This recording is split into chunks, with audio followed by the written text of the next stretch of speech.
दोनों का आटा पिसने का तरीका बिल्कुल डिफरेंट है। हर एक पुलावाइजर में दोस्तों अलग अलग तरीके के ब्लेड आते हैं, लेकिन सिस्टम सबका सेम ही होता है। इसमें एक पत्थर फिक्स रहता है। अगर आपको आटा पतला या मोटा चाहिए, इन दोनों मशीन में से कौन सी मशीन का आटा खाना सेहत के लिए सही है? तो नमस्कार दोस्तों, मैं बात कर रहा हूँ सोनिता इंडस्ट्रीज से। आज की इस और एक नई वीडियो में आपके सामने पत्थर वाली आटा चक्की में और पुलावाइजर सिस्टम में अंतर क्या है दोस्तों, इस वीडियो में आपको डिटेल में ये सब बताने वाला हूँ।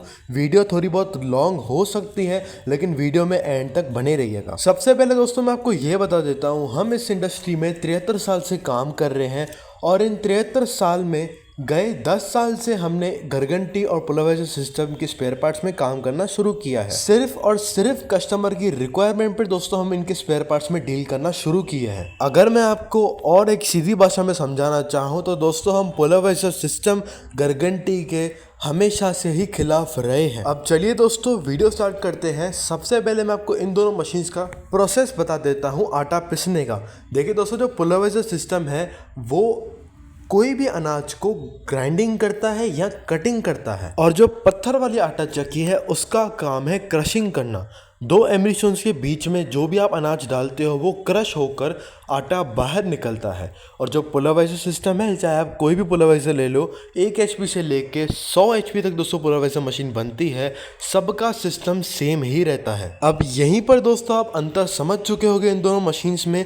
दोनों का आटा पिसने का तरीका बिल्कुल डिफरेंट है, और ये जो ग्राइंडिंग कटिंग वाला सिस्टम है वैसी टाइप का आटा खाना दोस्तों आपकी सेहत के लिए बिल्कुल भी सही नहीं है। क्योंकि दोस्तों कोई भी अनाज अगर कटिंग होकर बाहर आता है तो उसकी सारी स्ट्रेंथ वहीं पर ख़त्म हो जाती है।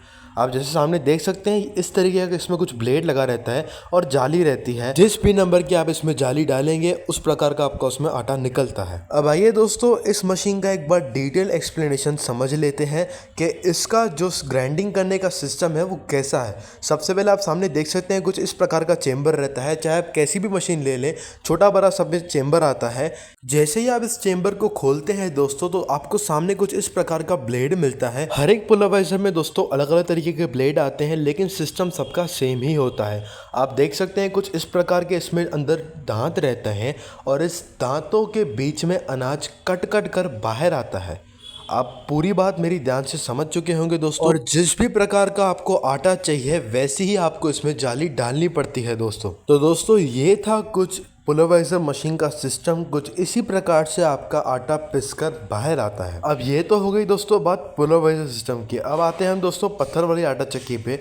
पत्थर वाले आटा चक्की का दोस्तों सिस्टम ये रहता है, इसमें एक पत्थर फिक्स रहता है और एक पत्थर कंटिन्यूस घूमता रहता है। और इसके बाद दोस्तों जो हापर में अनाज रहता है वो जाम पत्थर के माध्यम से, यानी कि जो पत्थर जाम रहता है, बंद रहता है, वो जाम पत्थर के खाच से दोस्तों आपका अनाज बीच पत्थर में जाता है और क्रशिंग होकर बाहर आता है। चाहे आप कौन से भी प्रकार की फ्लोर मिल लें, हॉरिजॉन्टल या वर्टिकल, दोनों में सिस्टम दोस्तों सेम ही रहता है। एक पत्थर फिक्स रहता है और एक पत्थर कंटिन्यूस घूमता रहता है। अब आइए दोस्तों एक बार पत्थरों के सिस्टम को भी ध्यान से समझ लेते हैं। सिर्फ इस सिस्टम को समझाने के लिए दोस्तों मैंने आपको चक्की को ओपन करके नहीं दिखाया है, क्योंकि उसमें काफ़ी कंफ्यूजन होगा।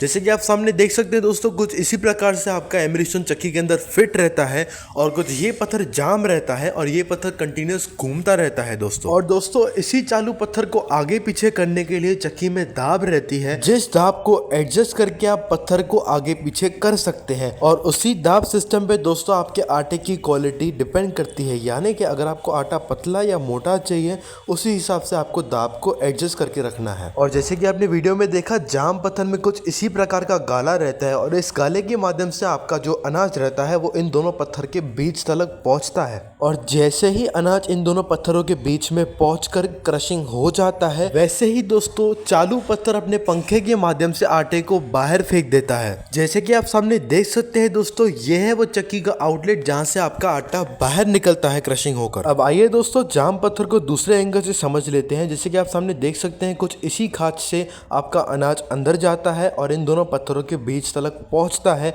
और क्रशिंग होकर आटा बाहर आता है दोस्तों। अब दोस्तों आपने इन दोनों मशीन्स का आटा पिसने का तरीका समझ ही लिया होगा दोस्तों। आइए दोस्तों हम समझते हैं इन दोनों मशीन्स में से कौन सी मशीन का आटा खाना सेहत के लिए सही है। तो दोस्तों इसका सिंपल जवाब है, अगर आप पत्थर वाली आटा चक्की का आटा खा रहे हो तब आपके सेहत को कोई भी हानि नहीं आने वाली है दोस्तों, क्योंकि दोस्तों इस मशीन में अनाज क्रशिंग होकर बाहर आता है और जो पुलराइजर सिस्टम है उसमें आपका अनाज कटिंग होकर बाहर आता है। ये दोनों दोस्तों बिल्कुल डिफरेंट कॉन्सेप्ट है, जैसे कि आप सामने देख सकते हैं। फिर से दोस्तों मैंने आपके सामने समझाने के लिए दोनों मशीन का सिस्टम कैसे वर्क करता है मैंने आपके सामने ये रखा है दोस्तों। तो अगर दोस्तों मैं आपको सिंपल भाषा में समझा दूं, अगर आप अपने सेहत से प्यार करते हैं तो आपको पुलराइजर मशीन को बिल्कुल भूल जाना है, चाहे वो बात हो रही हो गरगंटी की, चाहे वो बात हो रही हो कमर्शियल पर्पस की। लेकिन दोस्तों अगर आपकी फैमिली बड़ी है और आपके आसपास कोई आटा चक्की नहीं है, तब आप गरगंटी को लेना फिर भी प्रेफर कर सकते हैं। लेकिन अगर आपके घर के आसपास कोई भी चक्की वाला है, तब आपके लिए ये गरगंटी लेना बिल्कुल गलत है दोस्तों। और एक बात दोस्तों, जो पुलराइजर सिस्टम है वो मिर्ची, मसाला, हल्दी के लिए फिर भी ठीक ठाक काम करता है, लेकिन बाकी सब अनाज के लिए पुलराइजर सिस्टम बिल्कुल बेकार है। कुल मिलाकर दोस्तों मैं आपको ये वीडियो के माध्यम से समझाना चाहता हूँ, पुलराइजर सिस्टम आटा पीसने के लिए बिल्कुल गलत है। अगर दोस्तों आप अपने घर के पर्पस के लिए कोई चक्की लेना चाहते हैं तो दोस्तों आप 8 इंच या 10 इंच की चक्की, पत्थर वाली चक्की को ले सकते हैं। पुलराइजर सिस्टम को प्लीज़ ना लें। 8 इंच या 10 इंच की चक्की, उसमें आप अगर आप सिंगल फेस की मोटर लगा रहे हैं तो आप अपने घर के पर्पस के लिए उस मशीन को यूज़ कर सकते हो। देखिए दोस्तों, पिछले 10 साल से हम पुलराइजर सिस्टम गरगंटी के स्पेयर पार्ट्स में डील कर रहे हैं, क्योंकि दोस्तों हमारे कस्टमर्स की रिक्वायरमेंट थी और उसी चीज़ के वजह से दोस्तों हमने इस स्पेयर पार्ट्स में डील करना शुरू किया। वरना हम स्टार्टिंग से लेके अब तक इस मशीन के खिलाफ हैं। चाहे कोई भी कंपनी कितनी भी इम्प्रूवमेंट ला दे, चाहे कितनी भी एडवर्टाइजिंग कर ले, ये मशीन दोस्तों कभी भी सक्सेस होगी ही नहीं। देखिए दोस्तों, मैं आपको ये वीडियो में जो भी बताया है सिर्फ आपकी एक्सप्लेनेशन के लिए बताया है। मैं किसी भी कंपनी की रेपुटेशन को ठेस नहीं पहुंचाना चाहता हूं। वीडियो के एंड में दोस्तों मैं आपको यही कहना चाहता हूं, कुछ इस प्रकार की मिक्सर मशीन से दूर रहें। ऐसी टाइप्स की मशीन लेकर आप अपने पैसों को बर्बाद कर रहे हैं। और एक बात दोस्तों, जो भी हमारे पुलराइजर मशीन के कस्टमर्स हैं उनको हम लेने के पहले भी यही सजेस्ट करते हैं कि प्लीज़ इस मशीन को ना लें, लेकिन उनकी रिक्वायरमेंट को ध्यान में रख के हमको इस मशीन में डील करना पड़ता है दोस्तों। कई लोग दोस्तों हमें गलत साबित करने के लिए मार्केट में बैठे हैं, लेकिन जो सच है वो हमेशा सच ही रहेगा। आशा करता हूँ दोस्तों आपको मेरी वीडियो के माध्यम से काफ़ी सही जानकारी मिली होगी। आज के लिए बस इतना ही। मैं मिलता हूँ आपसे नेक्स्ट वीडियो में। अगर आप यही फ्लोर मिल के स्पेयर पार्ट हमसे परचेज करना चाहते हैं तो ऑल ओवर इंडिया ट्रांसपोर्ट और कुरियर सर्विस अवेलेबल है। बाकी और इंक्वायरीज के लिए आप स्क्रीन पर दिए नंबर पर कॉल या SMS कर सकते हैं या शॉप पे विजिट कर सकते हैं। एड्रेस आपको डिस्क्रिप्शन में दी जाएगी। धन्यवाद।